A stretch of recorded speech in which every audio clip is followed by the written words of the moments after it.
Hello everybody, and my name is Jill and welcome to my YouTube channel.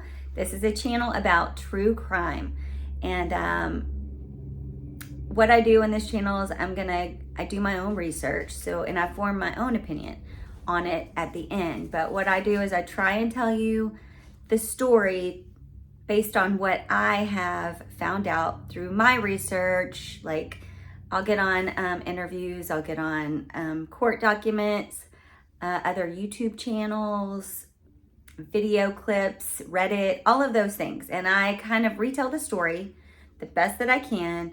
And then I'm going to tell you what I think about the case. And so I hope that you guys will join in the conversation in the chat, because I really want your opinions on what you think may or may not happen. Also, anyway, let's go ahead and get into this case. This is the case of John O'Keefe and Karen Reed. So let's talk about Karen Reed first. Karen Reed is a 44-year-old woman. She is very intelligent. She has a master's degree in finance. She was teaching finance and at the University of Bentley College, where her dad also worked. And then she also worked for Fidelity Investments. So she was adjunct at the college teaching, means part-time. And then she also worked for the Fidelity Investments. Her family said that Karen was very driven. Karen, unfortunately, was diagnosed with Crohn's disease, and she also had multiple sclerosis, where Karen was able to get treatment and overcome those diseases. So they said she was very driven, and I believe that, because that is some really horrible news that you may not want to get. And she was able to get better and, believe in herself, and that's what she did. John O'Keefe is the boyfriend of Karen Reed. John O'Keefe was a Boston police officer for 16 years. John O'Keefe was described as very loving, caring, and giving. And I think one of the things that Karen Reed said attracted her so much to him was that when his sister died and passed away, I think it was of a brain aneurysm, and then 2 months later, her husband passed away in a car accident. He then took their 6 and 3-year-olds, and brought them in and began to raise them as a single father. And she said that was just something that was so admirable. And the husband died of a heart attack, and the sister died of a brain aneurysm. So Karen Reed and John O'Keefe met when she was 24 and he was 28. It was a short-term relationship. Karen had to move to Dublin, Ireland for work, and so the relationship had ended. But they reconnected during the pandemic on Facebook, I believe is what she said. And so eventually they reconnected. She moved to Boston and moved in with him and was helping him also take care of his niece and nephew. Now, Karen admittedly, and the family of John, said that their relationship was far from perfect. They had a lot of tumultuous fights. The most recent fight that Karen had described in an interview she did on 2020 was on New Year's Eve that year. And she went home, and John stayed out and didn't come home until 4 or 5 that morning. And she said she felt taken advantage of because she was at home with the kids and he was out, partying. But they would fight, and to some people, that may have been a motive for what happened next. On January 29th, 2022, John and Karen went to a place that's called the Waterfall Bar and Grill. Now, they had been out drinking, and hitting up a couple of other places, but they ended up here. And what people were doing was they were expecting a really huge blizzard to come in that next day. So people were out, I guess, taking advantage if they were off the next day from the blizzard and whatnot, things like that. So it was said that they both consumed alcohol and that there, some of the friends that were there was Brian Albert and his sister-in-law, I believe Jennifer McCabe. They were all at this bar also, and they didn't want to end the night. They wanted to go have more drinks at Brian Albert's home. Now, Karen wasn't sure about going for several reasons, but she said, I'm not sure if we're welcome there. So what she did is she drove John to Brian's home. She said she let John out. She watched him walk up to the side entrance, and she waited. She was waiting there because she said, I don't know if we're quite welcome here. Can you go in, fill out the situation, let me know if I can come in and we can stay and hang out. Well, she said she waited for 10 minutes and she never got the phone call from him. So she left. She returned home to the house that they shared and stayed there with his niece and nephew. However, Karen would go home, but she wouldn't go straight to sleep. She would be calling and texting John, what's going on? You never came back. And she continued that until she fell asleep. Karen woke up between 4 and 5 to realize John never came home. And she was frantic, yelling, John hasn't come home. Where is he? Where is he? John's niece had woken up at that point in time, and she asked the niece if she could call Jennifer McCabe because she had been at the house party and she did not have her number.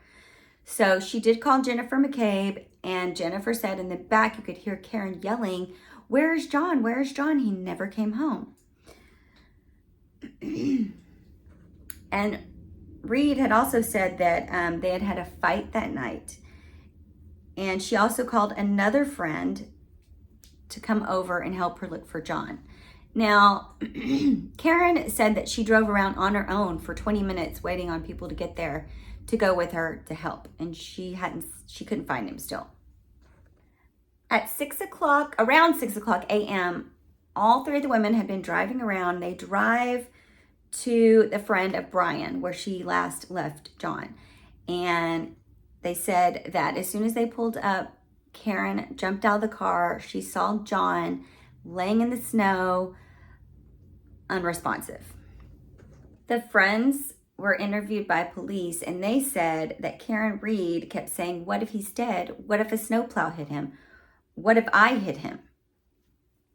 And she also said she was drinking so much that she did not remember what had happened.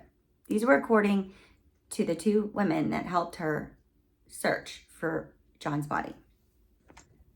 So initially, they said that they'd found broken taillight by John O'Keefe's body, and Karen Reed, in a fit of anger, must have backed over John O'Keefe, leaving Brian's house that night, and killed him. So they arrest her. They arrest her on manslaughter, I believe it is, and bring her in, book her, all of that business, and she hires an attorney. Well, the attorney, is looking into all of this, and he's like, something doesn't add up. Something's not right. Karen's lawyer received an anonymous tip, and the person said that Karen was innocent and that John was beaten and put outside to die.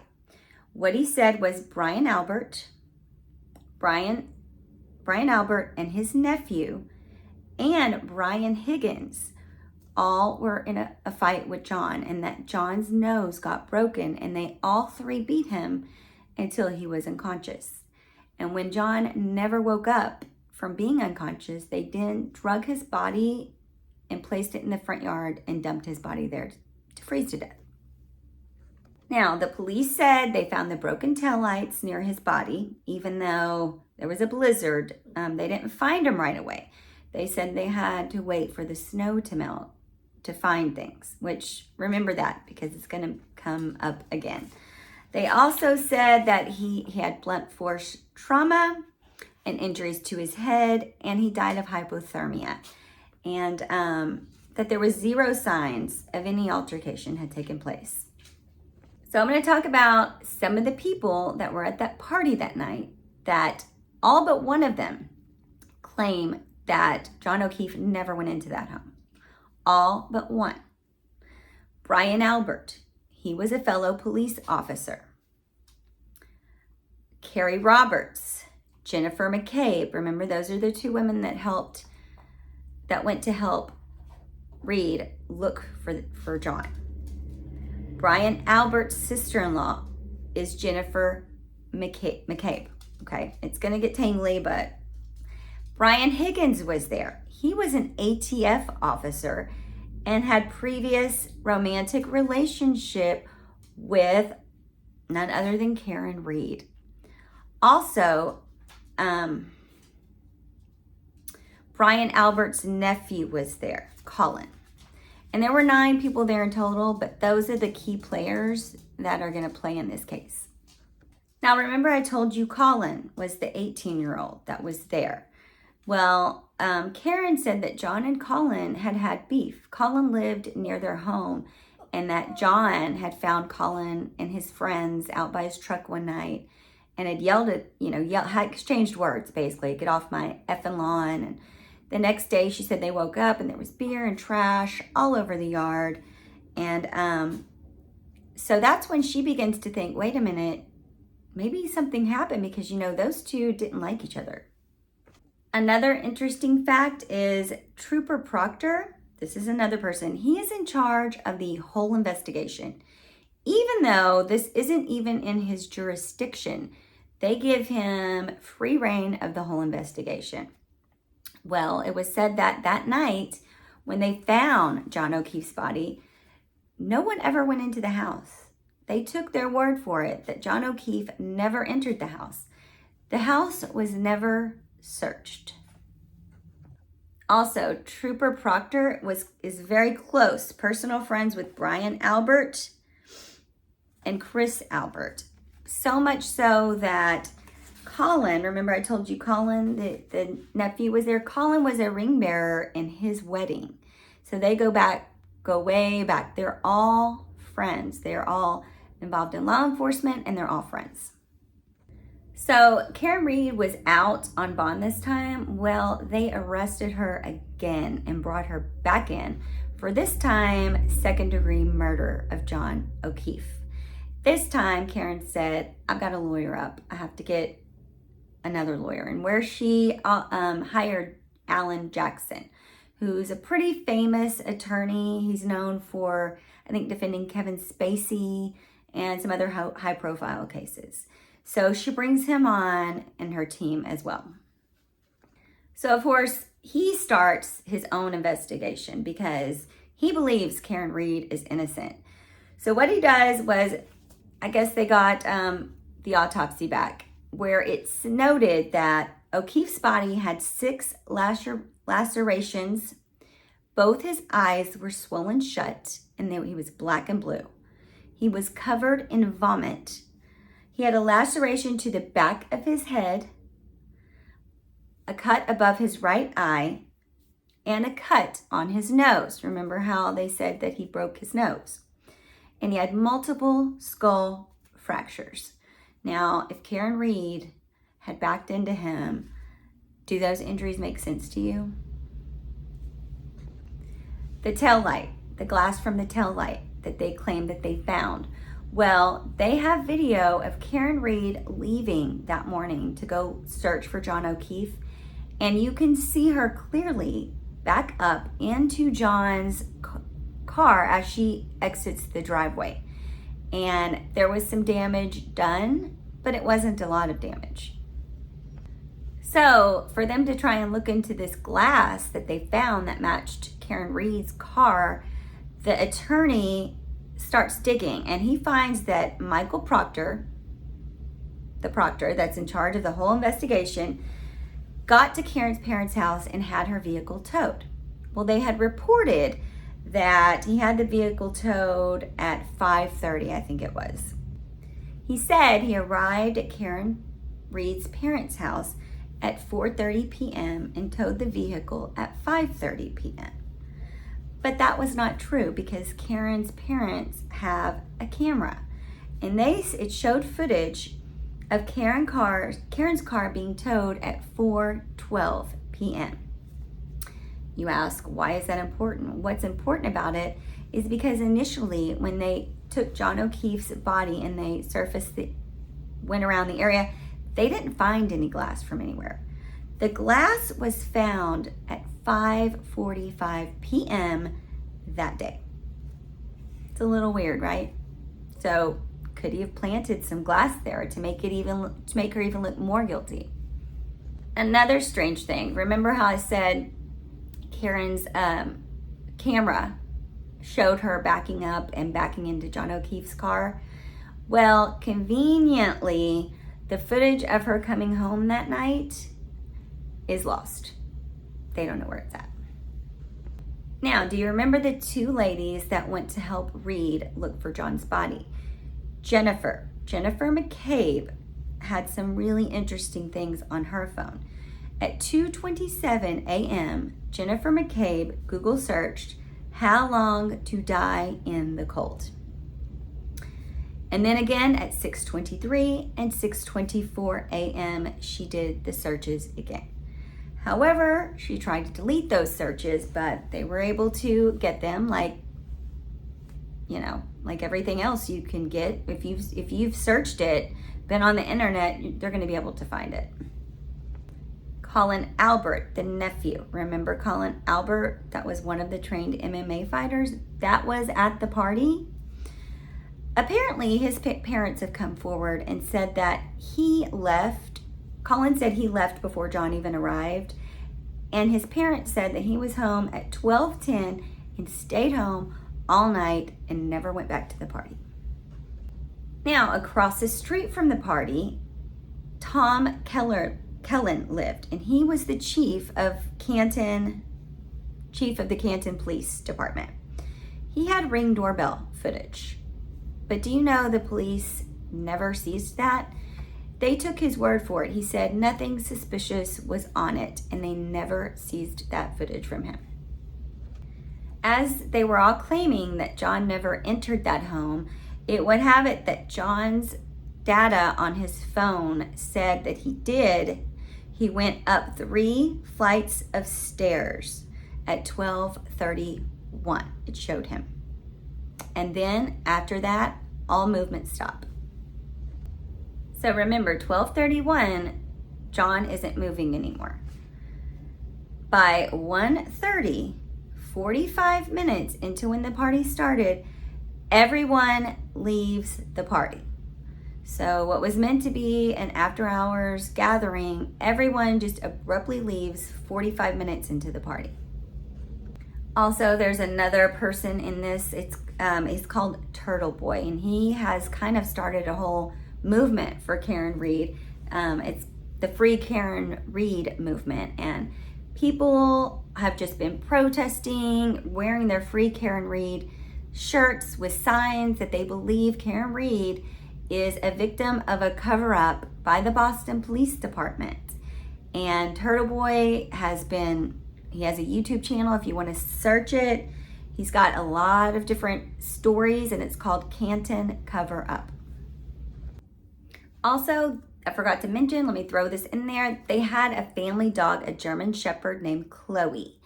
And John was found, they believe, was a dog bite found on John, which led to the whole theory of after this fight broke out, the dog jumped in and also bit John. As luck would have it for the family, they got rid of Chloe. They've had that dog for 6 years, and they rehomed her because they said she had gotten in another fight with another dog, which seems really strange to me. Also, they sold the house. And they sold the house, and they had ripped up the basement for some reason before they sold the house. Also, what has happened is Michael Proctor, he has been put on suspended leave because he was talking with Kevin Albert, who is Brian Albert's brother, about the case. And I believe that the lawyer of Karen brought up that they had been talking, that he had Karen Reed's phone, and he was looking through her phone without a search warrant. And he reportedly said he was looking for nudes on her phone, and that he wished that she would just end it. So I didn't watch the trial, but have no fear, there's going to be another one, because the jury was deadlocked. They could not come to an opinion on whether she murdered John O'Keefe or not. And 3 of the jurors so far have come forward, and they said 12-0 on the juries. Miss Reed was not guilty on the charge of murder in the 2nd degree or leaving the scene of an accident. They said that was clear, but they couldn't come to a consensus, I guess, if she had accidentally done this. But the judge has said, doesn't matter, we're going to retry this case again. This case is crazy. There is so much information out there and so many people. But in order to get the full picture, you have to know how each person is related and how long they've been friends. And they're all intertwined in that circle, so tight. And I feel like, yeah, they might lie for their friends. The fact that the house was never searched that night is appalling to me. I can't even understand that. The fact that the neighbor across the street was and law enforcement just conveniently said, there's nothing on there to see, nothing to see. There's just so many things in this case that, could she have done it? Of course she could have done it. But is it adding up to me more than not that she didn't do it? I believe that these police officers in Boston are sticking together. I think something happened. There's no way he has all of those injuries from her just backing into his body. I'm going to be following this case as new things come out, and it looks like new things are coming out every week, basically. I think the trial is set for June, but I'm not quite sure. I'll have to look that up. So I hope that you follow along with me in this case, and maybe tell me what you think happened to John O'Keefe. See you on the next one. Bye.